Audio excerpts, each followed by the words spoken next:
So, ayan siya guys. Tignan niyo, sobrang ganda. Parang Rebond siya. Sobrang lambot. See? Oh, diba? Pak na pak. Hi everyone! So, welcome back again to my channel. I just finished my one whole day and it's my time to vlog because Granny is already relaxing in her bed and she is now looking at me and about to interrupt my vlog. She's always interrupting my vlog, guys, so forgive us. Make this video out of curiosity because I watched some videos on TikTok and then I saw this video, guys, so I was curious and I'm gonna do it myself. It's a DIY hair treatment and yun na. Can I speak Tagalog? I'm really struggling in my English. So yeah, by the way guys, but before I start DIY video, guys, please don't forget to subscribe and always hit the tiny bell button so you will get updated every time I have a new video. So yeah guys, I watched this video from TikTok and it's very interesting and I am really curious if it's really effective, but I told it, disclaimer guys, I am not really, I'm not gonna promote this to do this also because I don't know if your hair is sensitive, so please guys be careful. But it says there naman, it's safe. Before I try this video guys, I read some of the comments. They were saying it's really worked to them and some of her followers like already tried it and they says it's safe, so maybe I can try it too. So okay, this video guys that I am saying is you needed a Nescafe. Yes guys, Nescafe. What? And a conditioner. But the video that I watched, it's she used keratin, or she was saying you can use any conditioner, and since I don't have conditioners, conditioner, I only have this one, but hopefully it will work. So here we go guys. Okay, hold on. Closer. So we're gonna open this Nescafe 3-in-1. My hair is short guys, so I'm gonna use only one sachet of 3-in-1 Nescafe. If you think one Nescafe is not enough, you can use two Nescafe.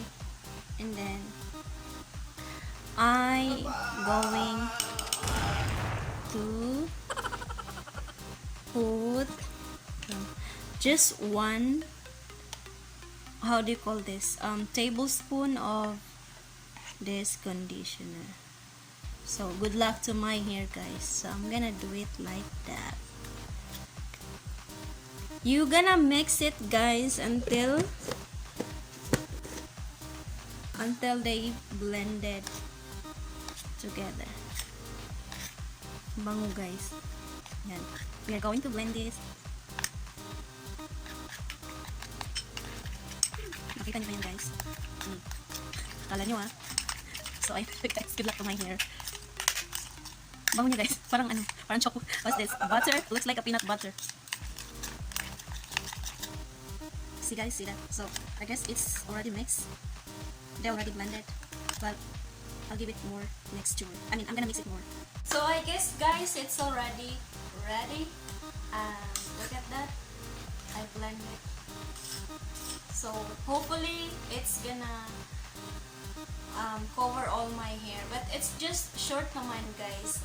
If your hair is long or you think one sachet is not enough, you can use two sachet of Nescafe. So, but disclaimer guys, before you try this guys, please be careful and consult if you have a sensitive scalp and sensitive hair. Please guys, be careful. So, as you can see, I haven't taken a shower guys, so that's why I did this vlog since I haven't taken a shower. So, I'm gonna do it before I take a shower. So, Granny is already full of energy to distract our vlog. But yeah guys, so now I'm gonna put it on my hair. They said you're just gonna apply it on your hair. Tama ba itong pinagagagawa ko guys? So scared. So it's coffee naman guys. It's coffee and so I wear gloves and I'm gonna put it in my hair. I'm not gonna really like dip it into my scalp guys, cause you know naman, it's scary. So,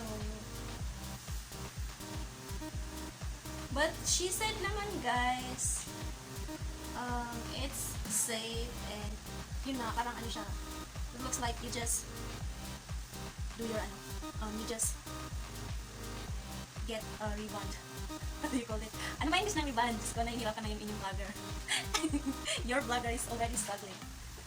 So, oh my god guys. Amoy kape na yung buhok ko. Ayun na guys, pag maiksi lang yung buhok ko, yung isang Nescafe, sakto na siya. So, good luck sa hair ko. Sana bukas may ka pa. Ang hirap mag-vlog.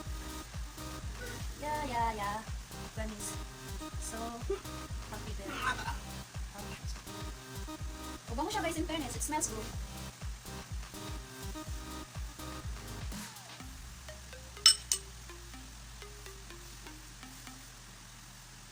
Malakit nga lang. Diba? Dapat siguro kung ano bakit ingay-ingay ko sport. May ibig tayo sa bahay ni Kuya. Ingay-ingay. So ayun guys, so far naman nalagyan lahat ng buko. See that? All of my hair is already covered. Ang hirap mag-taglish guys. Ay nako. So ayun, nalagay ko na lahat. Insakto lang talaga siya guys. So good luck sa hair ko no? Sana bukas buhay pa siya. So I'm gonna leave this guys for 30 minutes and then let's see the results after 30 minutes. So please, if you're still watching this, don't forget to subscribe. And you know naman guys, if you're enjoying watching this, just click the notification bell so you will be updated every time I have a new video. So it's so sticky guys. Parang siyang walang grabe guys, natatakot ako. I'm so nervous and this is my first time to try a DIY hair conditioner. This is actually trending on TikTok guys. It's TikTok trending. So I'm gonna put this thing. So yeah, I'm gonna leave this for 30 minutes and after 30 minutes, let's see how it. Or maybe I'll just show you tomorrow guys because it's already quite late here. But let's see guys. I'll see what I can do after I finish. Guys, this is the finished products. As you can see guys, para siyang Rebond. Sobrang look, it's so shiny and like so smooth and soft. So yeah, so smooth and soft. So you don't have to go to the salon. But disclaimer lang guys, I'm not saying it's gonna work to you, but in my hair it works as you can see. And careful and applying stuff or chemicals in your hair. Baka bukas wala na kayong buhok. Okay, so be careful lang guys. So yeah, see that? It's perfectly gorgeous. Char. So yan guys, sobrang niya. Ganda. Tapos, if you wash it guys, just wash it with water. Don't put anything or don't shampoo it. Kasi to me like I After 30 minutes, I just wash it with water. And then that's it. Then I just let it dry. And as you can see guys, para akong bagong Rebond, diba? And if you're asking guys if it's okay, yes it's okay because mine, this was, I colored, this is a colored hair. So this is not my natural hair.